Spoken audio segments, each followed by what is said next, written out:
Hello everyone. Today, I'm going to test these batteries to see whether they can still be used.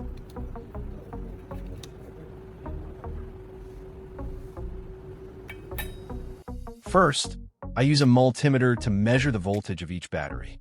I place the two probes on the positive and negative terminals of each battery to evaluate their condition.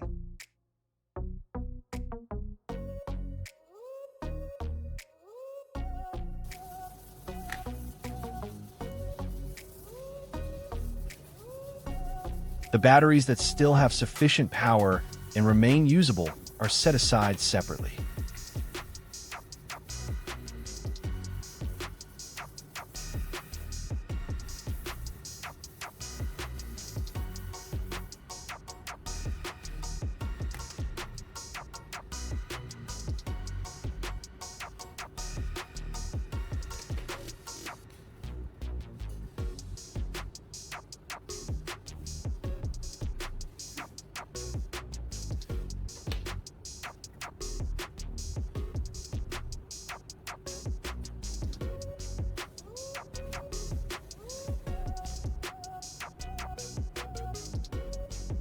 After completing the testing process, I find that 3 of the batteries have become weak and no longer provide the desired voltage level. Next, I cut small pieces of tape to use as labels for these batteries.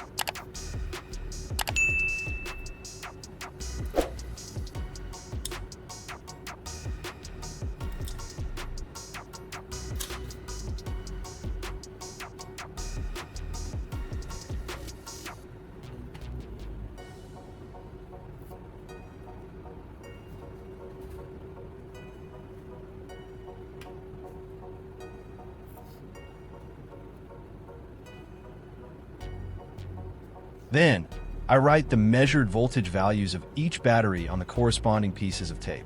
This labeling method makes it easier to identify the condition of each battery and will be more convenient for the next steps of the project.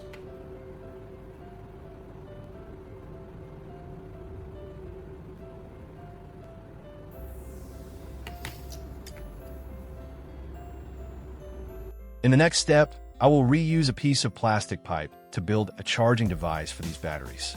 First, I use a ruler to draw a straight line along the length of the plastic pipe to mark the cutting position accurately.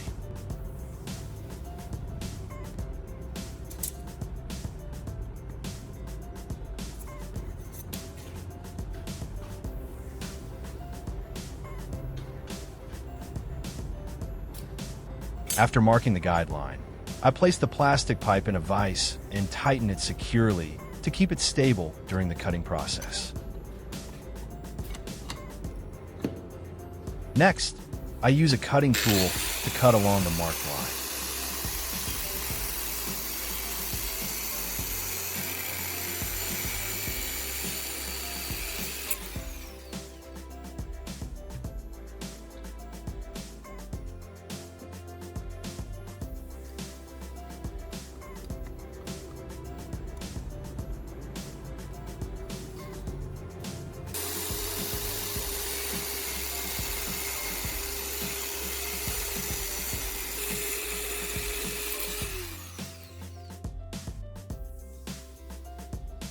Once the excess piece of plastic is removed, I end up with a battery holder like this.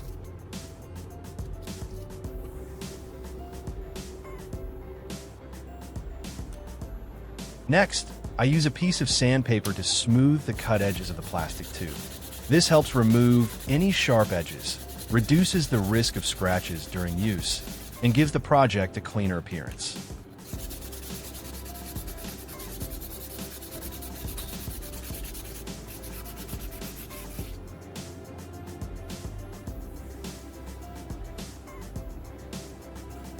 In the next step, I use 2 springs as the electrical contact components for the charging device. First, I use pliers to bend one end of each spring in preparation for the connection and mounting process.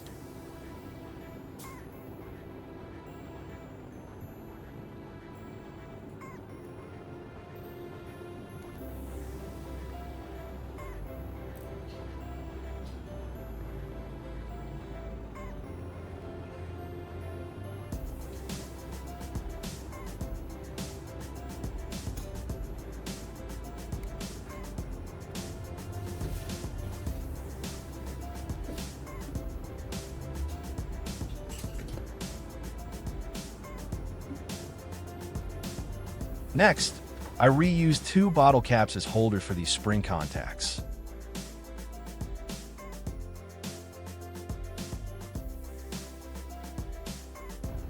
First, I heat one end of a spring using a lighter.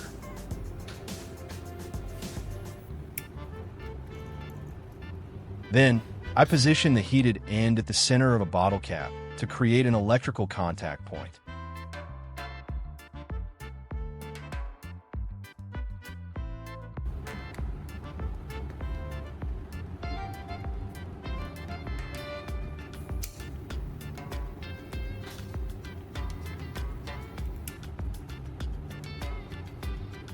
I repeat the same process with the other bottle cap.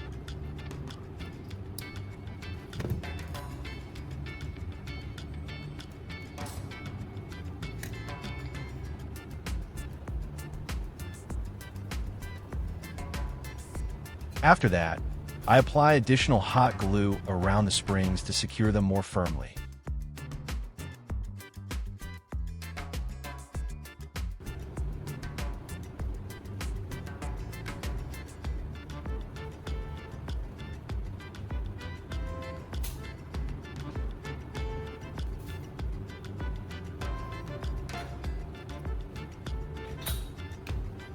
Next, I apply hot glue inside one of the bottle caps and attach the plastic tube to hold it in place.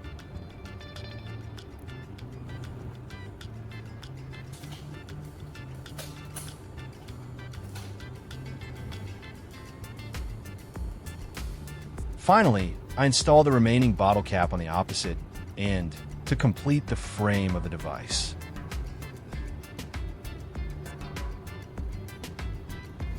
After completing the frame of the device, I install the 3 selected batteries into the battery compartment. The batteries are inserted in the correct orientation to ensure proper electrical flow.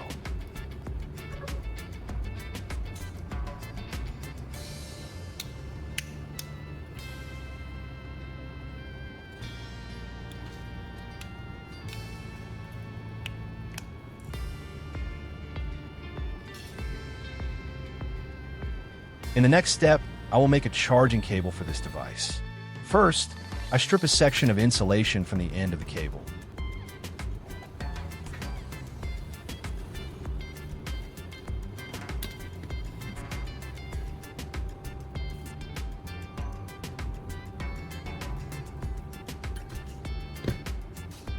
Then, I cut away the unnecessary wires and keep only the red and black wires to serve as the power leads.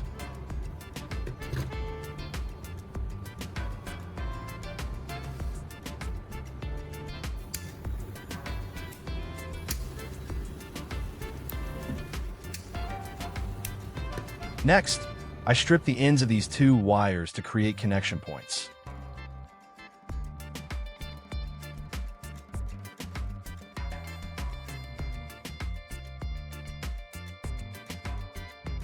In the following step, I use 2 small electrical clips as connectors for the charging cable.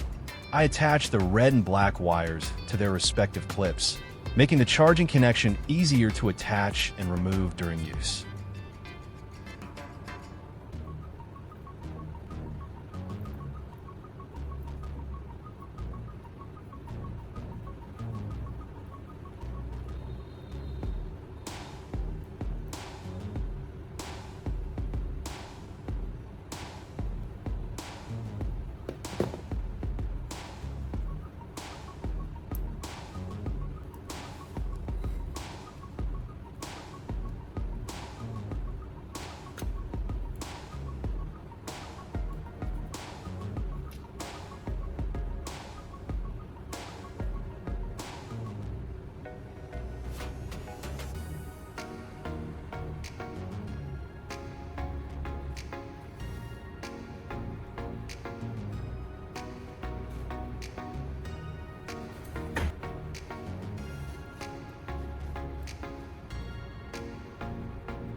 Next, I connect the charging cable to the power adapter to supply electricity to the device.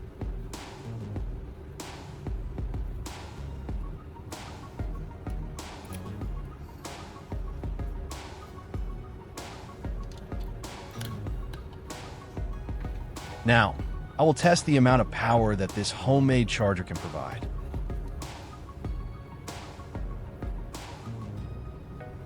Using a multimeter to measure the output voltage, the display shows approximately 6.09 volts.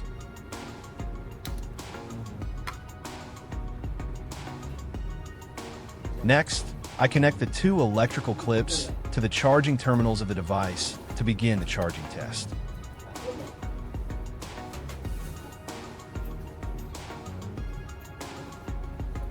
At this point, electrical current flows from the adapter through the cable and into the homemade charger that I have just completed.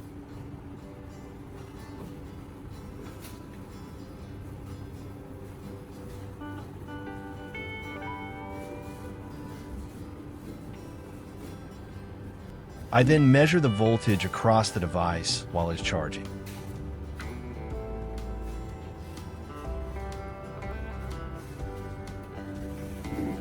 The multimeter displays a reading of approximately 4.85 volts. This result shows that the homemade charger is capable of delivering power and producing an output voltage suitable for further real-world testing of the device.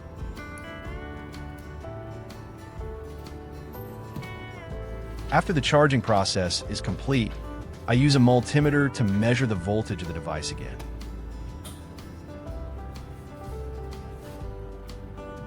The multimeter shows a reading of approximately 4.85 V. Next, I remove the 3 batteries from the holder and test each one individually.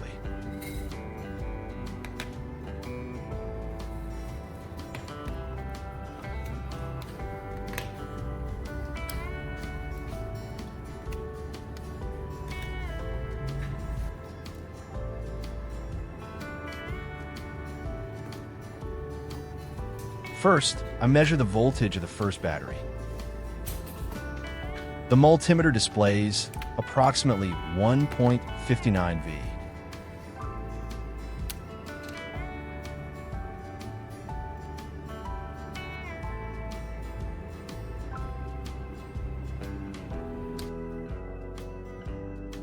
Then, I test the second battery and obtain a reading of around 1.63 V.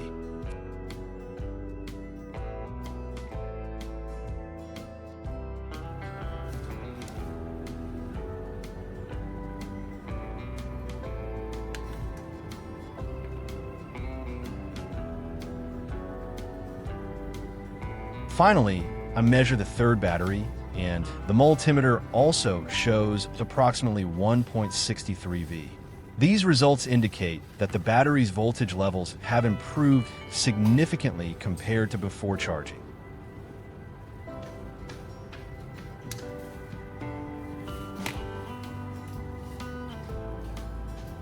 To perform a real-world test, I install each battery one by one into a wall clock. And here's the result. As soon as each battery is installed, the clock starts working normally again.